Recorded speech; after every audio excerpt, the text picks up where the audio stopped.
আসসালামু আলাইকুম বন্ধুগণ। এটা হলো তেলের পিঠা।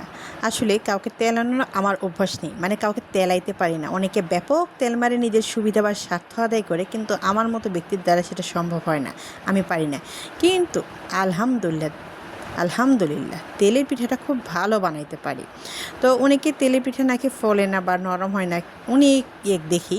তো সেক্ষেত্রে আমার মতো করে আমি আপনারা যদি জানতে চান তাহলে কখনো আমি সুন্দর ডিসক্রিপশন করে দিব। বাট আমি এমনি মুখে বলতেছি, সেটা হলো কি, আপনার চালের গুঁড়ির পরিমাণ আমি এখানে নিয়েছি আপনার 5 কাপ।